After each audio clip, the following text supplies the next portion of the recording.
Olá! Hoje a TV Câmara estreia o Saúde em Pauta, um programa que busca levar informação sobre saúde e bem-estar para você que está nos assistindo.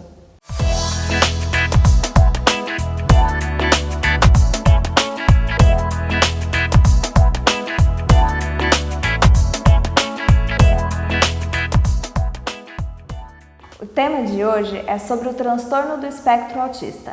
Para falar um pouquinho mais sobre o assunto, está aqui comigo a psicóloga e analista do comportamento, Daniela Perini. Tudo bom, Daniela? Tudo bem. Muito obrigada por aceitar o convite. Eu quem agradeço. E para começarmos a entender um pouquinho mais sobre o autismo, quais são as principais características? As principais características do autismo é um atraso ou dificuldade na comunicação, os comportamentos repetitivos e a dificuldade na interação social. Se tiver outra comorbidade, alguma comorbidade que é o que associa-se ao autismo, podem apresentar então alguns outros sinais referentes a isso. E em que fase da vida começam a apresentar essas mudanças? Esses sinais eles podem ser apresentados até os 3 anos de vida, porém, alguns sinais podem ser observados desde os primeiros meses do desenvolvimento dessa criança. Por isso a importância de saber ao certo quais as habilidades ou quais os desenvolvimentos que essa criança tem trimestral para conseguir estar comparando aquilo que é esperado como desenvolvimento dessa criança que ainda não está apresentando. Alguns estudos falam que a fala e a linguagem costumam ser os sinais mais evidentes. É verdade? Isso é real, é uma das características e um dos sinais. Porém, algumas crianças elas podem falar, não necessariamente elas não apresentam a fala, mas é preciso avaliar também qual a qualidade, o contexto dessa fala. Talvez a criança ela pode apresentar ecolalia, que é a repetição daquilo que o outro diz, ou de alguma fala de TV, de desenho, e que essa criança ela está falando, porém o contexto mostra que não é uma qualidade nessa comunicação. O autismo ele tem causa genética? A causa do autismo ainda ela não é comprovada. Sabe-se que tem essa parte genética envolvida, além do que também a parte de ambiente. O que seria esse ambiente? Voltado para o intrauterino. Quando a mãe ela tem acesso a alguma medicação, como ácido valproico, durante a gestação, isso aumenta as chances, então, de desenvolver o autismo na gestação. E essa parte genética também, mas ainda não se sabe ao certo qual gene que provoca isso, ou quais, né, por ser a questão de um espectro. Alguns profissionais falam que é mais frequente em meninos. É real? Isso é real. Meninas, uma menina a cada 4 meninos. Também nós não sabemos a causa disso. Então não se sabe se tá mais a questão de uma proteção ou a exposição XY. Além disso, sabe-se que a formação do cérebro mesmo da menina e do menino é uma formação diferente. Então também pode estar voltado a isso. E ao notar os sinais, como que a família deve agir? A família deve observar esses sinais, está levando essa criança no médico. O médico ele pode ser um pediatra que consegue acompanhar o desenvolvimento dessa criança e comparar com o desenvolvimento que é esperado. Esse diagnóstico, quanto mais precoce, melhor. Por quê? Porque vai ser trabalhado as habilidades dessa criança. Então, se essa criança não apresenta alguma habilidade, essa habilidade ela pode ser ensinada, ou então trabalhar também os déficits comportamentais e os excessos comportamentais.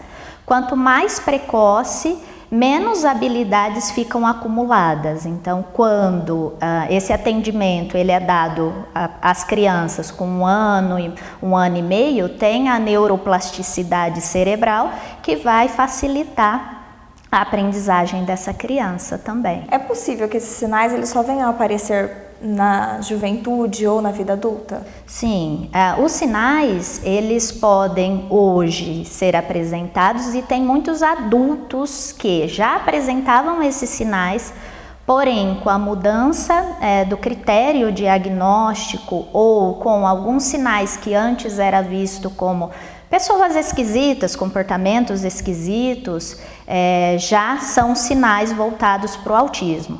Os filhos podem apresentar sinais mais graves ou sinais mais evidentes e na busca do diagnóstico pro filho, pais, avós, tios, tem sido também diagnosticado. Obrigada, Dani. Agora nós vamos para um breve intervalo. Fique ligado que logo mais voltaremos para falar sobre o autismo.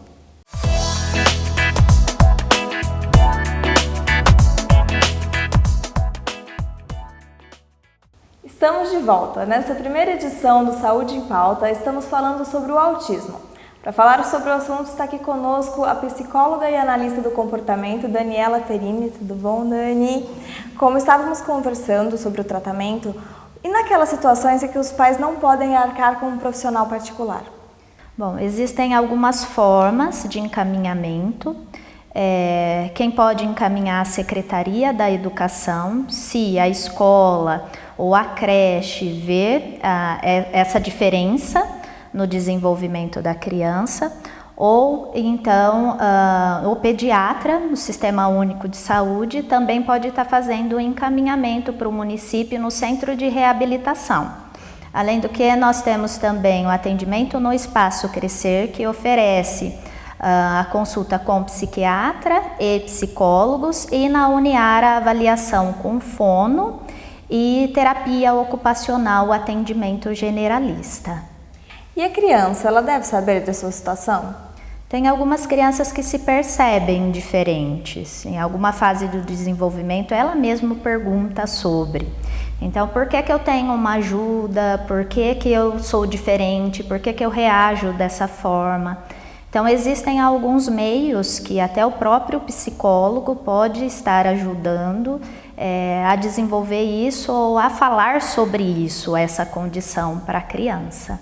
Qual que é a melhor maneira de contar para a criança? Nós tivemos algumas experiências onde nós utilizamos a cartilha do Ziraldo, que tem como um dos personagens uma criança autista, e aí nós vamos iniciando então o assunto sobre essa criança. E depois a própria criança vai identificando, eu tenho isso, eu também reajo dessa forma.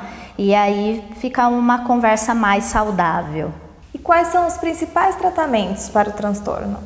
Existem alguns tratamentos onde cada especialidade pode ir trabalhando dentro da sua área. Fono, trabalhar a questão da comunicação, linguagem, a terapia ocupacional AVDs, a psicologia, os comportamentos inadequados ou a comunicação também. E além disso tem a análise do comportamento aplicada, a ABA, que é uma ciência e que hoje é uma intervenção que é comprovado cientificamente com maior resultado direcionado ao tratamento com as pessoas com TEA, das pessoas com TEA. Em relação à escola, ela tem a obrigação de assistir o aluno com autismo? Sim, ela tem a obrigação de atender e oferecer para essa criança a partir daquilo que a criança necessita. Então, se a criança precisa de um acompanhante terapêutico, isso é previsto em lei, ou se a criança precisar de material adaptado, vai depender tudo a partir de uma avaliação aquilo que a criança ela necessita. E apesar de falarmos cada vez mais sobre o assunto, o preconceito ainda existe? O preconceito ainda existe. Infelizmente, isso é cultural. Crianças ou adolescentes, jovens com TEA passam por bullying, até a própria família acaba sofrendo esse preconceito também, pela falta de conhecimento que tem em torno do transtorno do espectro do autismo. Então, um comportamento inadequado, uma crise apresentada num outro ambiente, isso pode ser visto como uma falta de educação, falta de limites dessa criança e não, necessariamente, a gente sabe disso. E como que esse preconceito afeta o tratamento e o desenvolvimento dessas crianças? Muitas famílias acabam segurando essas crianças em casa. Então, para não apresentar essa crise, não levam num passeio no shopping, não levam para a escola, inclusive, não levam para um restaurante ou para encontros mesmo com familiares. E isso prejudica bastante o desenvolvimento dessa criança. Muito obrigada, Dani. Obrigada por aceitar participar do nosso programa. Eu que agradeço. Ficamos por aqui e na próxima edição falaremos sobre o Alzheimer. Fique ligado em nossa programação aqui e no YouTube da TV Câmara.